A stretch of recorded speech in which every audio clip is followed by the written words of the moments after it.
Oi, boa tarde.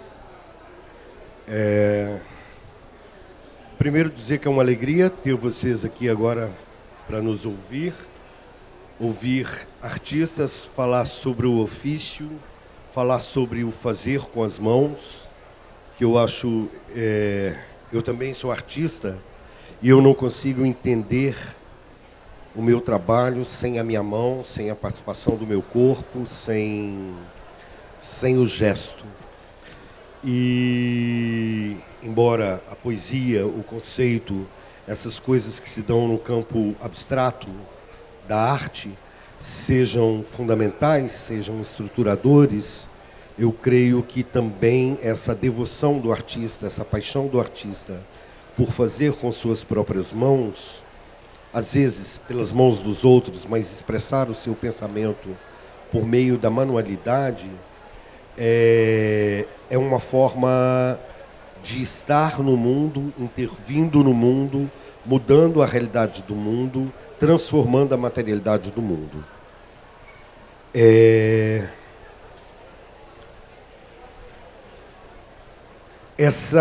Esse palco ele foi aberto com homenagem ao Efraim, por exemplo. Um artista que dedicou toda a sua obra a um fazer com a mão, a uma manualidade, a manutenção de uma herança que advém da cultura popular. Eu fiquei pensando assim, como abrir essa mesa para vocês? E fiquei pensando em quão importante que é para os artistas brasileiros expressar-se pelo fazer manual. Esse fazer artesanal que vem de uma estrada popular, num país com riquíssima cultura popular, com uma diversidade de materialidades enormes que podem ser apropriadas, utilizadas, transformadas. Um país em que o povo sempre, vindo de uma diversidade estrutural enorme, para viver, para sobreviver, criou quase tudo com as mãos.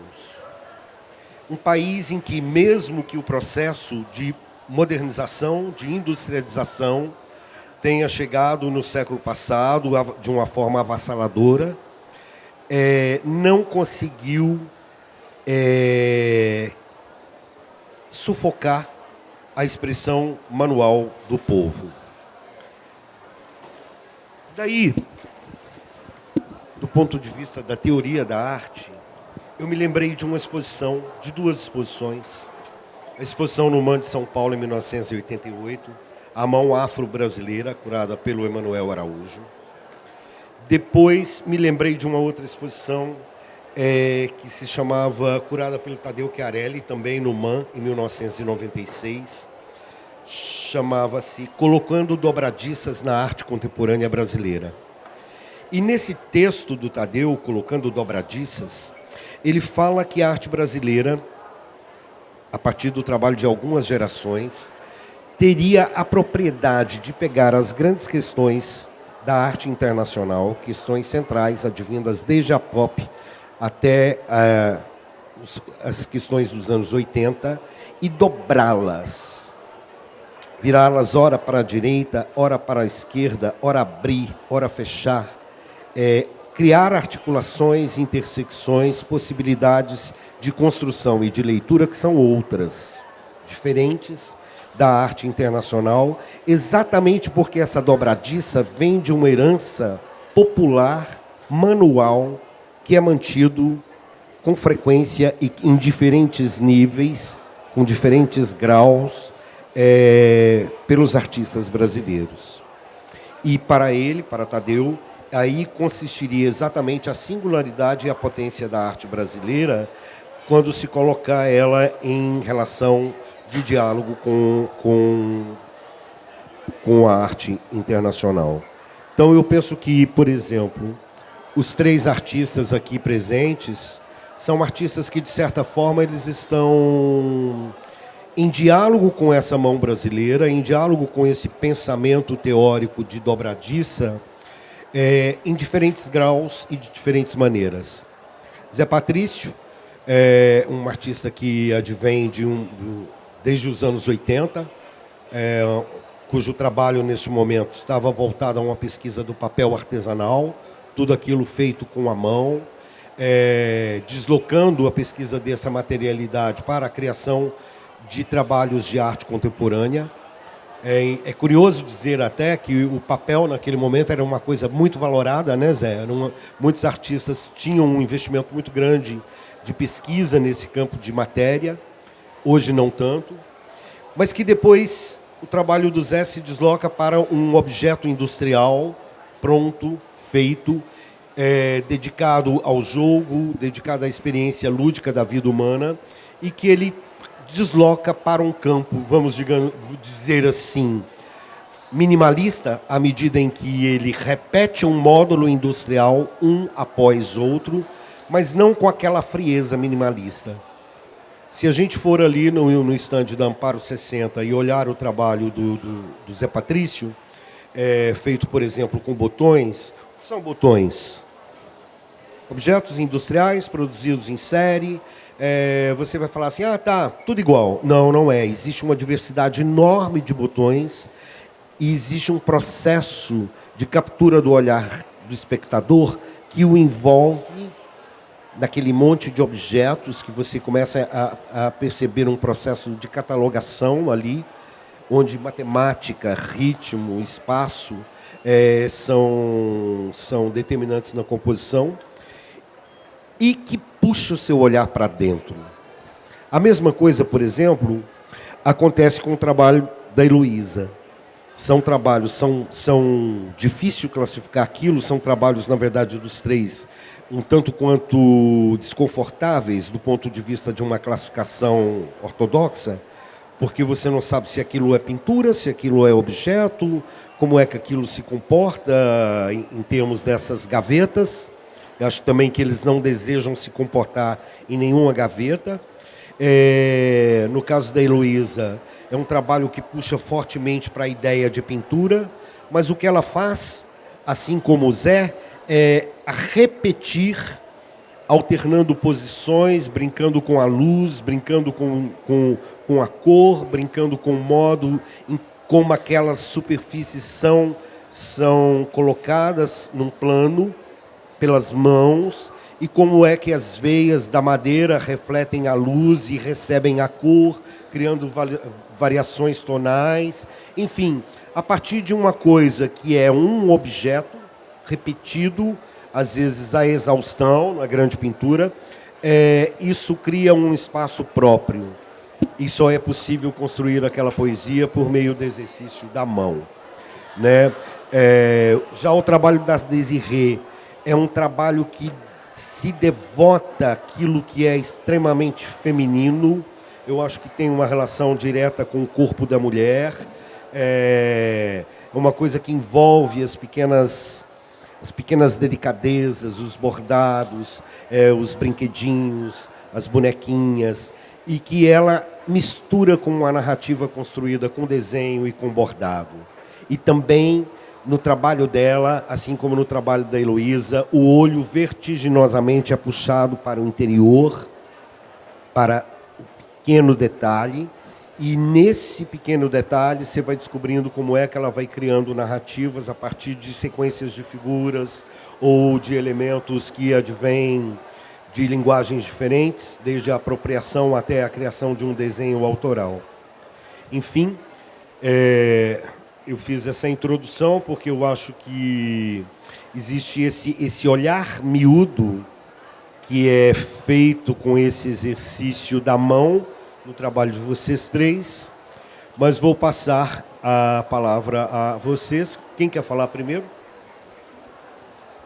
Heloísa já falou que quer falar por último. Vou passar a Zé Patrício, então,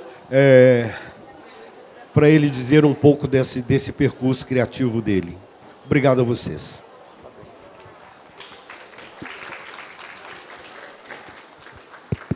Boa tarde. Primeiro eu quero agradecer a oportunidade de estar aqui e falar um pouco sobre fazer com as mãos, que eu acho que é um aspecto que hoje, mais do que nunca, está ligado com a produção contemporânea na verdade, como um contraponto, talvez, ao uso de tecnologias hoje em dia cada vez mais presentes, né? Tá bom aqui? E para falar sobre fazer com as mãos, eu gostaria de me reportar ao começo do meu trabalho, né? Eu sou um artista do Recife, vivi a minha vida toda no Recife, Pernambuco, e a minha formação ela está inevitavelmente ligada ao meio cultural recifense, com a cultura de Pernambuco e do Nordeste. Então eu comecei muito cedo na Escolinha de Arte do Recife, que é uma instituição importante na cidade e que faz parte desse movimento de escolinhas de arte que também aconteceu aqui no Rio de Janeiro a partir de Augusto Rodrigues. E com 15 anos eu iniciei uma formação na Escolinha de Arte do Recife e eu acho que isso foi fundamental para o desenvolvimento do meu trabalho, né? A Escolinha de Arte do Recife deixava os artistas muito livres, muito à vontade para trabalhar com as diversas técnicas que eram apresentadas, no intuito de mostrar para cada aluno as possibilidades, né? E também havia uma orientação no sentido de que cada aluno escolhesse as suas técnicas preferidas e que pudesse aprofundar, desenvolver aquelas técnicas. Então, assim, a princípio eu me interessei muito pelas técnicas da gravura, porque na Escolinha de Arte do Recife existiam 2 prensas de gravura em metal, as únicas do Recife, na verdade, e eu me interessei muito por isso, e isso também foi algo bem importante, assim, porque essa possibilidade de reproduzir a imagem me encantou a princípio, né? E eu, na segunda metade dos anos 70, eu trabalhei bastante com gravura, e no começo dos anos 80 também. Mas chegando no começo dos anos 80, eu descobri o papel artesanal. Isso, na própria escolinha, uma artista mineira esteve lá para apresentar o trabalho e eu fiquei encantado com o que ela mostrou. Eram papéis feitos por ela própria, papéis que eram produzidos a partir de reciclagem de outros papéis, mas também papéis produzidos a partir da obtenção da matéria-prima a partir dos vegetais, né? E aquilo ali para mim foi algo assim muito sedutor, porque depois que eu vi aquilo eu disse, eu quero fazer também, né? E 2 amigos tinham feito o curso com essa artista em João Pessoa, e ela infelizmente já tinha dado o curso em João Pessoa e não no Recife, só foi apresentar o trabalho. E esses amigos, então, se dispuseram a abrir um ateliê de papel artesanal na Universidade Federal de Pernambuco, onde havia um ateliê de gravura. E eu participei desse ateliê e eu comecei a fazer experiências em casa. Então, assim, esse movimento em torno do papel artesanal foi muito importante aqui no Brasil e no mundo, porque, nesse momento, muitos artistas se voltaram para essa técnica, né, que era uma técnica ancestral e desconhecida. Acho que talvez naquele momento ninguém nem imaginava como era que se fazia papel, ninguém sabia como é que se fazia papel. E eu, descobrindo isso, eu comecei a trabalhar com bastante perseverança e tentando pesquisar o papel e fazendo sempre essas experiências, né? Inclusive com outras pessoas me ajudando. E a verdade é que esse meu contato com o papel artesanal foi determinante para a minha linguagem. Eu acho que a partir do papel artesanal, vamos dizer, de um ponto em que eu cheguei e que defini uma linguagem com o papel, isso daí determinou tudo que veio depois, né? O papel artesanal ele é feito com a reciclagem ou com as fibras naturais e é um processo muito simples de mergulhar um molde dentro de uma cuba onde há água e polpa de papel. E dessa forma, você fabrica uma folha de papel, deixa secar e depois você pode utilizar. O que acontece é que esse papel, inicialmente, ele era utilizado para ser um suporte da gravura, do desenho, sobretudo da gravura.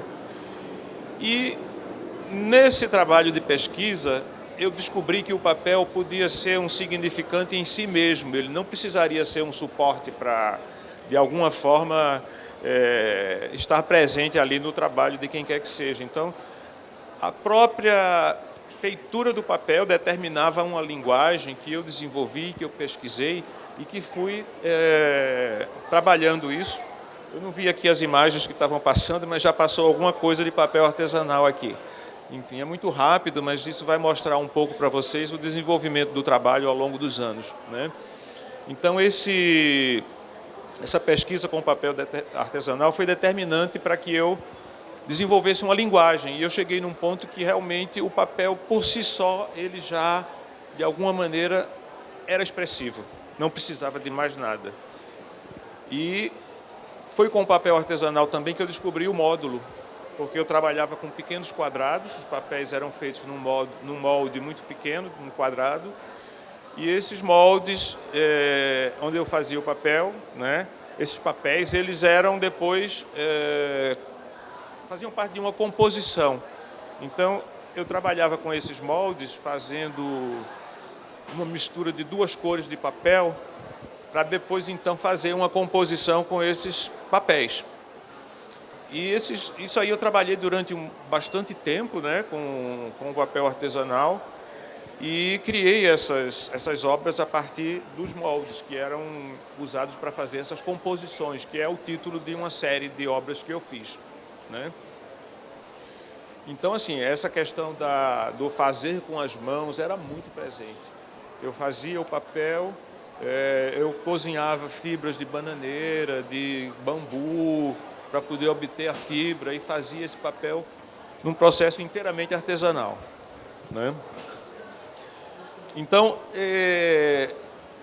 eu trabalhei muito tempo com o papel, mas depois de um certo tempo, os resultados já não estavam mais me agradando, ou melhor, eu achava que precisava criar alguma coisa diferente com o papel artesanal.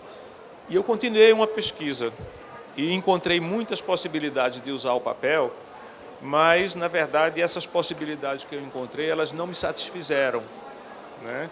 E eu comecei a entrar numa crise criativa que me levou para outros materiais. Foi quando eu descobri, lá no Recife, na área de comércio popular, vários materiais que eu passei a experimentar para criar composições a partir de produtos industriais, né? Ou seja, produtos que eram retirados do uso cotidiano para entrar no mundo da arte, né? Para se transformar em obras de arte.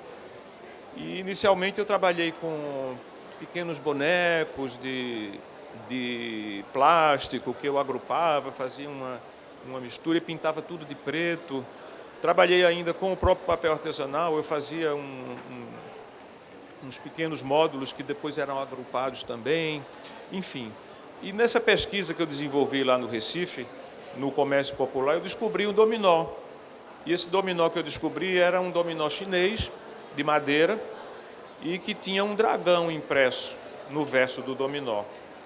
E eu achei tão bonito aquele dragão, e ele era um dragão feito num processo de prensa, né? Não era nada esculpido, era uma prensagem da madeira que deixava aquela imagem do dragão gravada. E eu achei aquilo bonito e eu disse, eu vou fazer alguma coisa com isso aqui. Levei para o ateliê alguns jogos que eu comprei, isso ficou muito tempo em cima de uma mesa, tentei fazer uma composição com isso e até cheguei a fazer. Mas depois eu descobri que o dominó ele tinha o verso onde estão os números que compõem o jogo de dominó. O dominó ele tem 28 peças e são 7 números, do 0 até o 6, né, que são combinados em cada peça. Então, o jogo de dominó é uma combinação de 7 números. Todas as possibilidades estão ali no jogo. E quando eu comecei a juntar uma peça com a outra, eu descobri, primeiro, que eu poderia criar, a partir de uma espiral, criar quadrados com as peças de dominó. E depois eu descobri que eu poderia criar ritmos, né, movimentos, a partir dessa numeração que existia nas peças de dominó. Isso foi assim uma descoberta maravilhosa, porque a partir dessa descoberta eu comecei a comprar uma quantidade muito maior de dominós e comecei a crescer com essas estruturas, né? Então, eu descobria que uma determinada quantidade de jogos poderia me dar um quadrado perfeito, né? Isso sempre seguindo um movimento em espiral. E eu realizei várias obras usando essa descoberta, né? Mas a descoberta principal foi os 112 dominóis, que é uma estrutura que eu uso até hoje, né? Para preencher essa estrutura com outros elementos que não os dominóis. Então, essa possibilidade de fazer um pequeno quadrado com 3 jogos de dominó, que me dava um quadrado perfeito, me mostrou que eu poderia repetir aquilo ali, não é, com as numerações diferentes. O que eu fiz foi separar, eu comprava 112 jogos de dominó e eu separava todos os dominóis iguais numa caixinha. O jogo de dominó ele vem com 28 peças diferentes. E eu separava de modo que eu tivesse 28 peças iguais numa caixa. Com 3 caixas eu podia criar um quadrado perfeito com padrões os mais variados, porque isso dependeria justamente da escolha que você faria.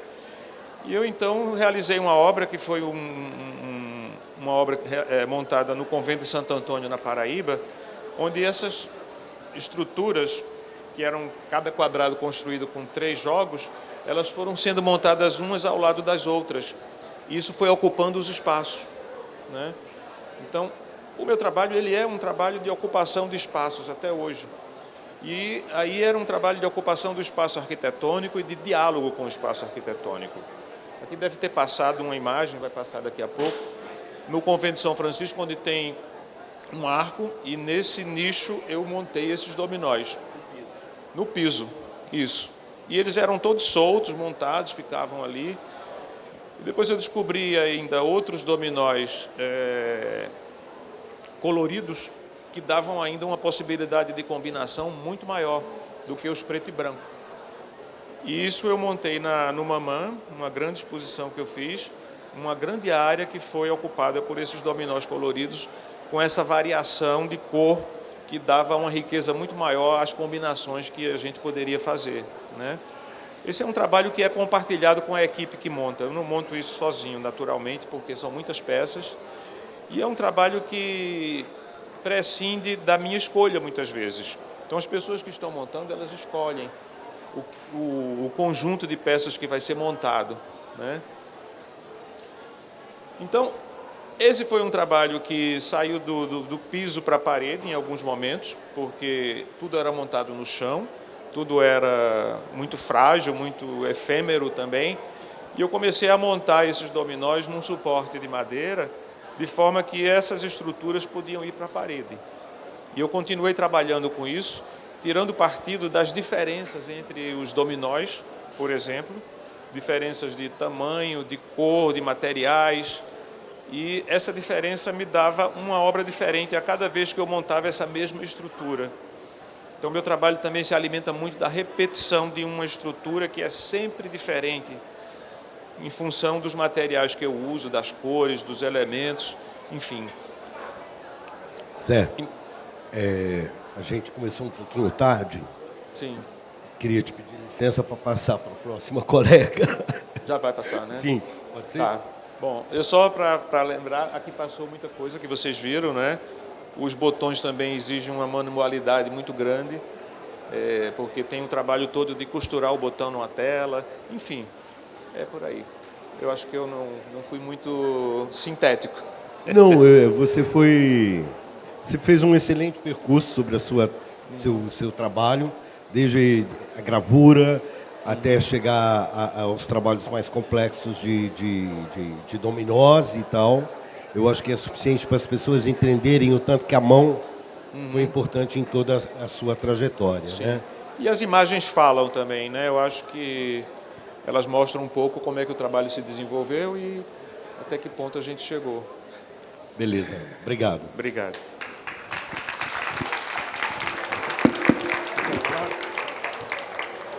Então vou passar a palavra agora para a Heloísa, que vai descrever um pouco do processo criativo dela para vocês. Obrigado. Aqui ele vai passar aqui. Primeiro eu gostaria de... É só falar aqui? Tá. Queria agradecer muito o convite de estar aqui nesse grupo de pessoas falando. E achei fantástico, acompanho teu trabalho, adoro, e acho que tem muito a ver realmente com a minha história também. Eu, desde criança, fui uma criança muito inquieta, tive muitos problemas na escola. Então, na época, como eu tenho 75 anos, na época não existia medicamento, vamos dizer assim, para acalmar, né, aquela loucura que era uma criança com muita energia. Então, meus pais me colocaram num centro de desenvolvimento de expressão, que é o que ele falava das escolinhas do Augusto Rodrigues. No Centro de Desenvolvimento de Expressão, nós trabalhávamos com grandes artistas nas diversas tipologias, na argila, na pintura, na gravura, e até no teatro e na música, porque como iniciou em Porto Alegre, eu sou do Sul, era embaixo do nosso Teatro São Pedro. E nós fazíamos uma exposição todos o final do ano no Mata Borrão, que era um espaço singular no centro da cidade. Então, isso tudo começou a me colocar na arte. Eu, em seguida, comecei a fazer um curso profissionalizante que me levou à arte têxtil. Na época, nos anos 70, era o boom da arte têxtil no mundo. E nós fazíamos exposições aqui, no MAN, e éramos impulsionadas por algumas pessoas que tinham ido para a Polônia na época, que eram artistas têxteis. Então, depois, quando eu fiz 30 anos, 30 e poucos anos, eu entrei naquela crise, naquele embate, que a gente entra, como ele falou, aquele embate criativo, que a gente não sabe para onde vai o trabalho da gente. E fui para a Floresta Amazônica com o Zanini Caldas, e lá eu entendi que eu poderia me expressar através da madeira. Então, o meu trabalho principal é com reaproveitamento do material que é deixado, como esses que nós estamos vendo, que são cercas das fazendas do Rio Grande do Sul, que se elas não viessem para essa parede, elas estariam no fogo de chão para fazer o mate. Eu exploro esses furos que eles são sinais do tempo, porque o arame passava nele como um fio e com o vento ele vai transformando o furo e vai aumentando, e cada um tem, na verdade, a sua história. E foi aí que eu introduzi a madeira no meu trabalho, explorando de diversas formas através das cercas do Pampa, das estâncias do Pampa. E eu chamo essa série de aramados porque são madeiras nobres e madeiras que estão assim como elas saem do campo e vêm para essa parede aí. Em seguida, eu fiz uma pesquisa imensa com os anéis de crescimento da árvore. E eu não vou olhar para lá porque não vou falar linear, porque esse trabalho é pós a pesquisa. Fiz uma pesquisa nos anéis de crescimento e esses anéis de crescimento teve um desdobramento enorme. E comecei com a cultura do Rio Grande do Sul, da madeira, que é reflorestada, a trabalhar com a sobra da madeira que vai ser exportada para os Estados Unidos, que eles não querem o cantinho. Aquilo tudo que vocês viram ali no nosso stand, ela reutilização de madeira, de madeira que não é reutilizável. Então, ela fica ali. Se não fosse vir para a parede, ela iria para o fogo. E isso é que me interessa, esse reaproveitamento, é transformar as banalidades da vida, vamos dizer, em ouro. E tem várias possibilidades, ou usando o ripado, ou usando a apara. Como eu sou a divina da arte têxtil, eu vejo hoje no meu trabalho uma volta, porque aquilo que nós vemos ali nada mais é que um bordado com a madeira. Porque se tu fores olhar, é um tapete bordado na madeira, e ela é madeira. E isso é que me interessa. Então, É um trabalho essencialmente feito com a mão. A mão ela é de uma importância sine qua non para ele acontecer. Eu acho que é a forma como vamos dizer assim, me apaziguo, né? Vamos dizer assim, eu fico feliz de ter essa expressão. Então, ela tem um desdobramento escandalosamente enorme. Esse, por exemplo, é um trabalho que depois que eu fui para o Marrocos, eu cheguei de lá querendo fazer o que as mulheres fazem com tapete, só que eu não faço tapete. Então, eu bordei os desenhos daqueles tapetes na madeira. E eu acho que é possível de enxergar isso. Não é? Não sei se é. É. Ele é eu considero todos os dias que é uma bênção que eu recebi, porque é uma alegria acordar e fazer esse trabalho. Ele tem infinitamente, com desdobramentos infinitos, porque eles têm combinação de cores, combinação de forma, combinação dos veios, que vocês podem ver. Então, ele é muito rico, ele traz muita alegria a gente. E esse efeito optical que tem neste que nós vimos agora, lá no nosso espaço do Eduardo Fernandes, esse efeito me interessa muito. Ora com texturas diferentes, ora com esse efeito optical olhando de um lado e vendo outro desenho do outro. Então, é uma alegria imensa. O meu ateliê é de madeira, eu estou completamente alucinada pela madeira. Estou dentro de um espaço de madeira, toda ela madeira reflorestada. Então, quero dizer que eu estou muito feliz de estar aqui e responderei qualquer pergunta que vocês quiserem.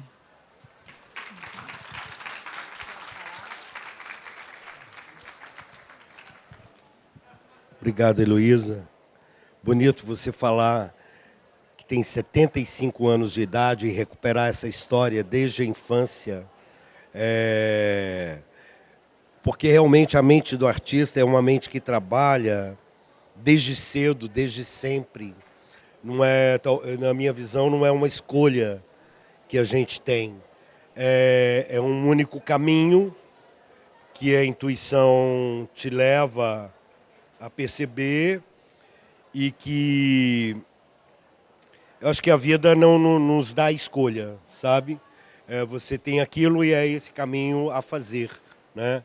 E, de repente, também tudo isso é uma grande brincadeira, porque lembram as pecinhas daquele pequeno arquiteto, né? Só que você constrói um outro tipo de arquitetura que vem do seu imaginário e das possibilidades formais que o material te dá. Sabe essas pecinhas? Eu me lembro completamente, a gente tinha uns brinquedinhos de madeira que faziam vilarejos, assim. E era um brinquedo para a nossa época que queriam que a gente fizesse para ficar quieta, né? É o maior prazer de revê-los de outra forma nesses painéis, não é? Obrigadão.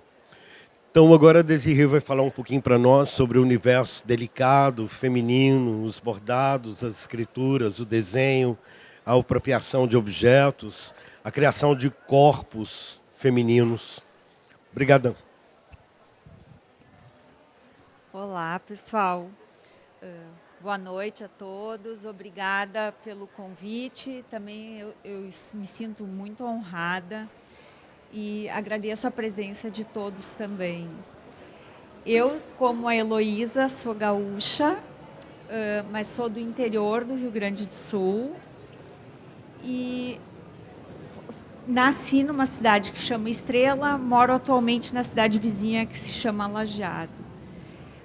Eu também, na minha infância, eu venho do balé, né? Eu fiz a formação em balé clássico, eu entrei aos 5 anos, fiz anos de formação, e aos 12 anos, concomitantemente com a escola de dança, tinha também uma senhora no interior que dava aulas de pintura. E aí meus pais acharam, eu já tinha essa coisa de gostar de desenhar e tal, então de frequentar essa escola. E a partir dali, isso foi uma constante, assim, a pintura, o desenho, mas mais ainda a pintura, mas sempre como segundo plano. Na verdade, quando eu tive que escolher profissionalmente que caminho tomar, eu acabei tentando vários cursos. Eu comecei pelo direito, eu fiz metade da faculdade, depois fui para administração e fui para letras. E letras, de fato, tem uma relação muito intrínseca, assim, acho que com o meu trabalho, que, como tu comentaste, Divino, ele é narrativo, né? Então, assim, foi um ponto importante, assim, um ponto de inflexão importante. Eu gosto de literatura, mas eu acabei não concluindo o curso. E em 2007 eu tinha pedido reingresso, mas porque na minha cidade não oferece a faculdade de artes visuais, que era o que de fato eu queria. Então eu fui pesquisar e achei o Ateliê Livre de Porto Alegre. E acabei frequentando, eu nem sei, intuitivamente a minha escolha foi oficina de desenho, né? Porque talvez fosse mais apropriado no momento, já que eu fazia pintura, era pintar.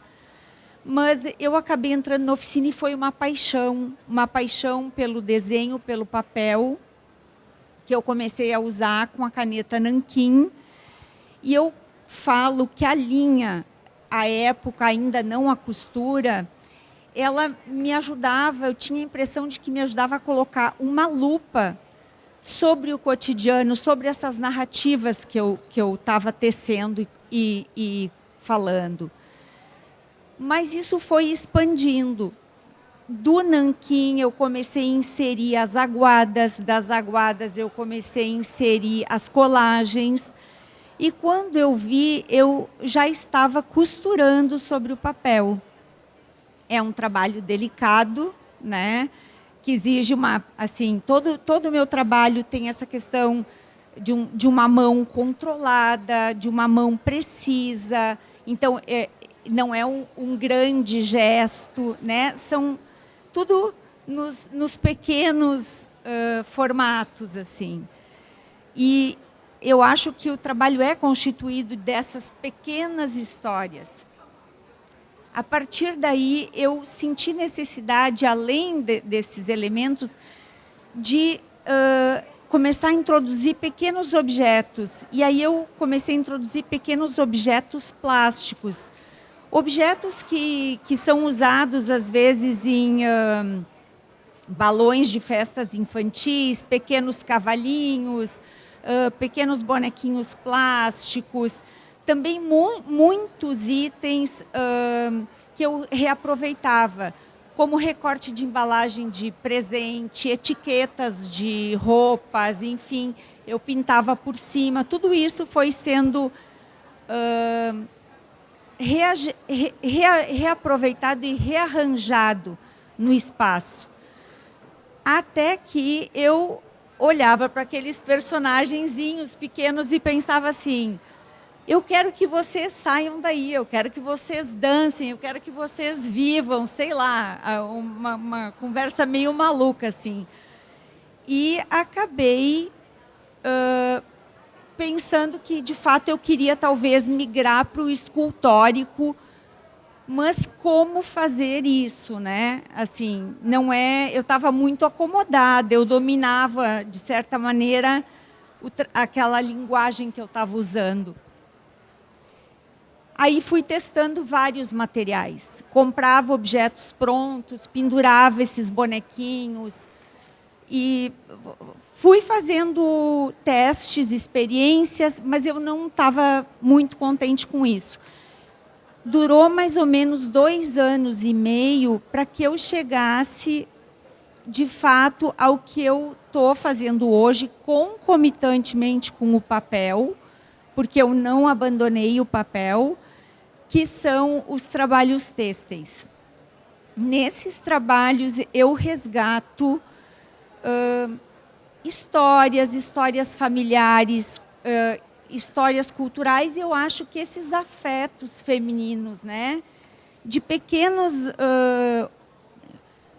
manualidades que, em geral, feitas por mulheres, né, porque eu acho que está muito nesse universo do feminino, e eu até acho que é um trabalho que hoje ganha uma visibilidade, um espaço diferente, além da questão da artesania, porque tem esse lugar meio obscuro, né, de daqui a pouco todos esse trabalho feito em crochê, esse trabalho feito com o bordado, daqui a pouco ele não alçava, não alcançava esse lugar da arte. Então, eu fico muito feliz que hoje a gente consiga ter um olhar diferente. E é mais ou menos isso. Eu convido vocês a virem no estande da Galeria Tato. Eu acabei não trazendo imagens, mas eu também acho que é um trabalho para ser apreciado mais de perto, que são mais camadas. E a questão que eu acho só o último ponto de levantar é que ali não tem só as minhas mãos, né? Porque são crochês que eu me aproprio, que já passaram por outras mãos que construíram, passaram por outras mãos que usaram. Então, acho que isso é muito importante, de pensar que essas narrativas familiares de afetos e de costurar histórias, elas se prolonguem no tempo. É isso, muito obrigada.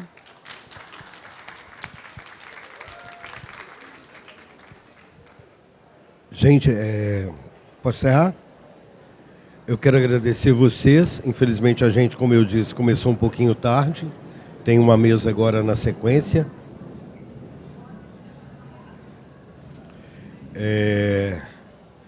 Acho que a gente ouviu tanta história bonita, diferente, vindo do Sul, vindo no Nordeste, né? Eu acho que também é importante salientar esse voltar-se para um Brasil que não é o Brasil do chamado eixo, que não é o Brasil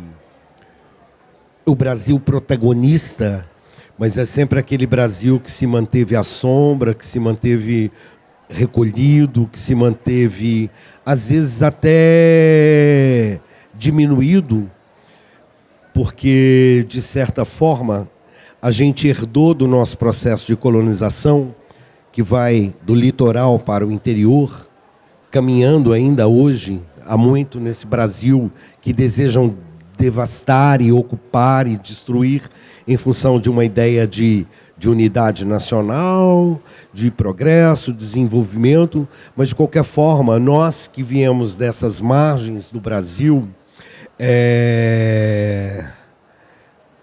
falar da mão do artista, falar da mão do povo brasileiro, eu acho que aqui também uma coisa ficou muito clara, muito evidente. Não existe uma construção cultural que seja individual. Ela é sempre coletiva. Ela é sempre ancorada num saber de uma geração que repassa saber para outras gerações. E assim nós vamos descobrindo o que é a nossa memória, o que são os nossos guardados afetivos, o que é o nosso contato com as matérias ancestrais, o que é o nosso modo de responder também a essa noção de desenvolvimento e progresso baseado numa tecnologia que prescinde do corpo humano e, sobretudo, prescinde do espírito humano. Eu acho que nós aqui tivemos esses depoimentos que reforçam a crença no poder de invenção do artista brasileiro a partir da sua própria mão e, sobretudo, na afirmação de que essa arte é um processo coletivo. Obrigado a vocês. Espero que tenhamos contribuído para refletir um pouco sobre esses caminhos tão diversificados da arte brasileira contemporânea. Obrigado.